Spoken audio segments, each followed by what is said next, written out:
Cari fratelli e sorelle, buongiorno e benvenuti.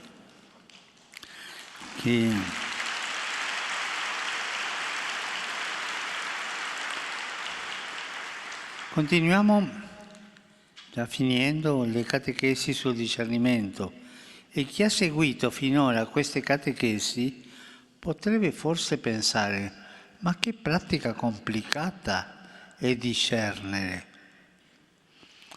In realtà è la vita ad essere complicata e se non impariamo a leggerla, complicata com'è, rischiamo di sprecarla portandola avanti con espedienti che finiscono per avvilirci. Nel nostro primo incontro avevamo visto che sempre, ogni giorno, che lo vogliamo o no, compiamo atti di discernimento. In quello che mangiamo, leggiamo, sul lavoro, nelle relazioni, tutto.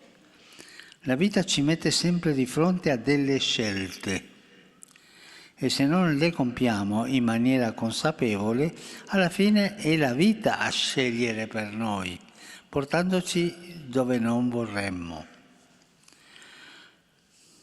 Il discernimento però non si fa da soli. Oggi entriamo più specificamente in merito ad alcuni aiuti che possono rendere più agevole questo esercizio del discernimento indispensabile nella vita spirituale, anche se in qualche modo li abbiamo già incontrati nel corso di queste catechesi, ma un riassunto ci aiuterà tanto. Un primo aiuto indispensabile è il confronto con la parola di Dio e la dottrina della Chiesa. Esse ci aiutano a leggere ciò che si muove nel cuore, imparando a riconoscere la voce di Dio e distinguerla da altre voci che sembrano imporsi alla nostra attenzione, ma che ci lasciano alla fine confusi.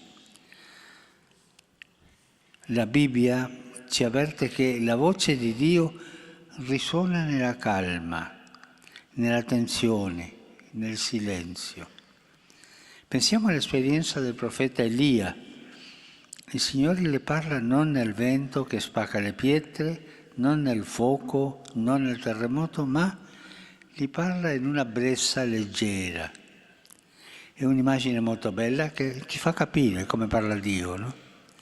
La voce di Dio non si impone. La voce di Dio è discreta, rispettosa.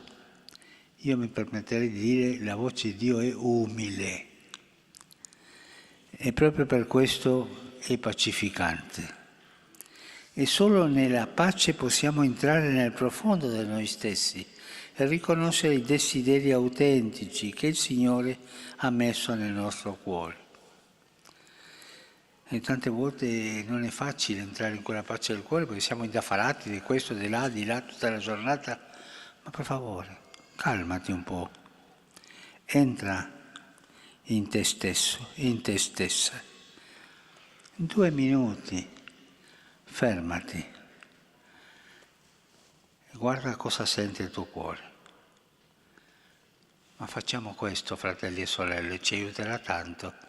Perché in quel momento di calma, subito la voce di Dio che ti dice: ma guarda con questo, ma buono questo che stai facendo. Ma lasciamo nella calma che venga subito la voce di Dio. Ci aspetta per questo.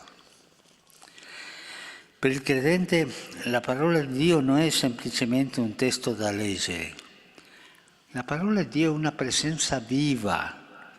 Un'opera dello Spirito Santo che conforta, istruisce, dà luce, forza, ristoro e gusto di vivere. Leggere la Bibbia, leggere il pezzo, 1 o 2 pezzetti della Bibbia, sono come piccole telegrammi di Dio che arrivano subito al cuore. E la parola di Dio è un po', e non esagero, è un po' un anticipo del paradiso. E lo aveva incompreso un grande santo e pastore, Ambrogio, quel vescovo di Milano, che scriveva: quando leggo la Divina Scrittura, Dio torna a passeggiare nel paradiso terrestre. Con la Bibbia noi apriamo la porta a Dio che passeggia, Interessante.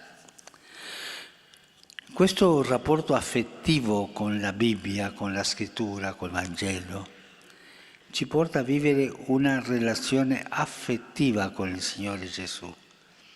Non avere paura di questo. Che il cuore parli al cuore. E questo è un altro aiuto indispensabile e non scontato.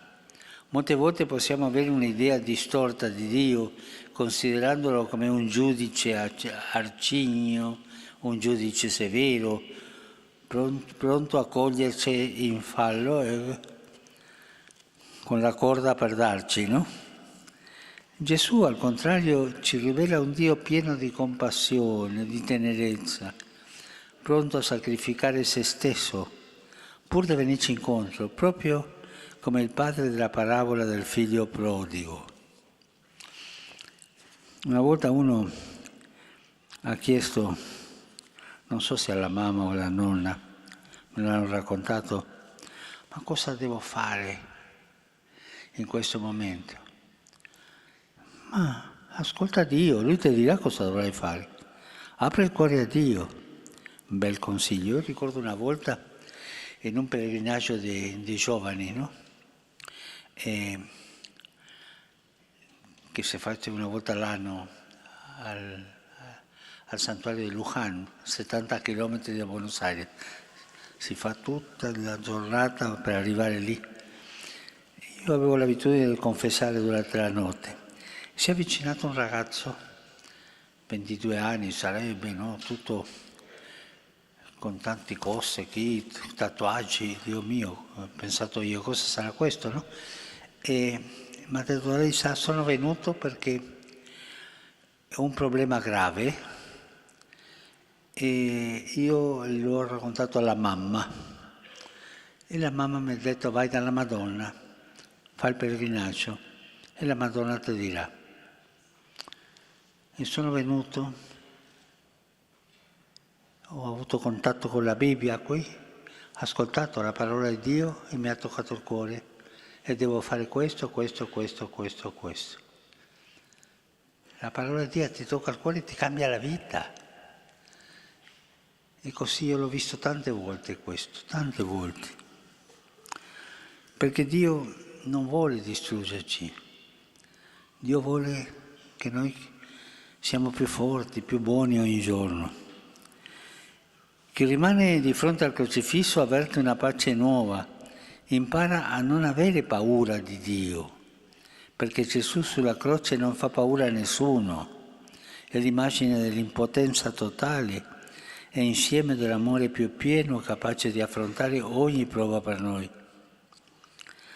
I santi hanno sempre avuto una predilezione per Gesù crocifisso.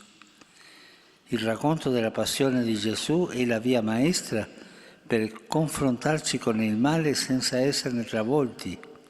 In essa non c'è giudizio, nemmeno rassegnazione, perché è attraversata da una luce più grande, la luce della Pasqua, che consente di vedere quelle azioni terribili un disegno più grande che nessun impedimento, ostacolo o fallimento può vanificare. La parola di Dio sempre ti fa guardare dall'altra parte, c'è la croce qui, è brutto, ma c'è un'altra cosa, una speranza, una resurrezione. La parola di Dio ti apre tutte le porte, perché Lui è la porta, il Signore. Prendiamo il Vangelo, prendiamo la Bibbia in mano. 5 minuti al giorno, non di più. Portate un Vangelo tascabile con voi, nella borsa. Quando sarete in viaggio, prendete un po', leggete durante la giornata un pezzettino, lasciate che la parola di Dio si avvicini al cuore. Fate questo e vedrete come cambierà la vostra vita, con la vicinanza alla parola di Dio. Sì, padre, ma io sono abituato a leggere la vita dei santi. Questo farà bene, fa bene, ma non lasciare la parola di Dio. Prendi il Vangelo con te. Poco al giorno, un minuto. È molto bello pensare alla vita con il Signore come una relazione di amicizia che cresce giorno dopo giorno. L'amicizia con Dio, avete pensato a questo? Ma è la strada. Pensiamo a Dio ci dà, ma Dio non ci dà tanto, no? Dio ci ama, ci vuole amici. L'amicizia con Dio ha la capacità di cambiarti il cuore. È uno dei grandi doni dello Spirito Santo, cioè la pietà, che ci rende capaci di riconoscere la paternità di Dio. Abbiamo un Padre tenero, un Padre affettuoso, un Padre che ci ama, che ci ha amato da sempre. Quando se ne fa esperienza, il cuore si scioglie e cadono i dubbi, paure, sensazioni di dignità. Nulla può opporsi a questo amore dell'incontro col Signore. E questo ci ricorda un altro grande aiuto, il dono dello Spirito Santo, che è presente in noi, no? E che ci istruisce, renda viva la parola che leggiamo, suggerisce significati nuovi, apre porte che sembravano chiuse, indica sentieri di vita là dove sembrava ci fossero buio o confusione. Io mi domando, voi pregate lo Spirito Santo? Ma chi è quello? Il grande sconosciuto. Noi preghiamo il Padre, sì, il Padre nostro, preghiamo Gesù, ma dimentichiamo lo Spirito. Una volta, facendo la catechesi ai bambini, ho fatto la domanda, chi di voi sa chi è lo Spirito Santo? E un bambino disse, io so, chi è? Il paralitico, mi ha detto. Lui aveva sentito che era il Paraclito e pensava che fosse un paralitico.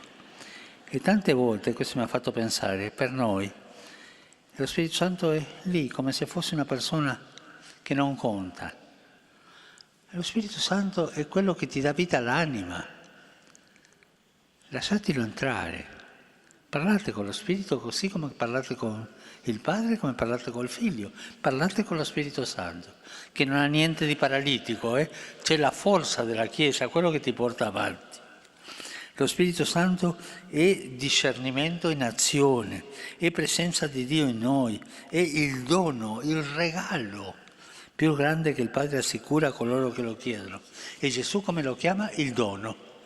Rimanete qui a Gerusalemme aspettando il dono di Dio, che è lo Spirito Santo. È interessante portare la vita in amicizia con lo Spirito Santo. Lui ti cambia, lui ti fa crescere. La liturgia delle ore fa iniziare i principali momenti di preghiera della giornata con questa invocazione. O Dio, vieni a salvarmi, Signore, vieni presto al mio aiuto. Signore, aiutami, perché da solo non posso andare avanti, non posso amare, non posso vivere. Questa invocazione di salvezza è la richiesta insopprimibile che sgorga dal profondo del nostro essere. Il discernimento ha lo scopo di riconoscere la salvezza operata dal Signore nella mia vita. Mi ricorda che non sono mai solo e che se sto lottando è perché la posta in gioco è importante. Lo Spirito Santo sempre è con noi. Oh Padre, ho fatto una cosa brutta, ma devo andare a confessarmi, non posso fare nulla. Ma hai fatto una cosa brutta, parla allo Spirito che è con te e dire aiutami, ho fatto questo bruttissimo. Ma non cancellare il dialogo con lo Spirito Santo. Padre, sono in peccato mortale, importa, parla con Lui, così ti aiuta a perdonarti. Mai lasciare questo dialogo con lo Spirito Santo. E con questi aiuti che il Signore ci dà non dobbiamo temere. Avanti, coraggio e con gioia.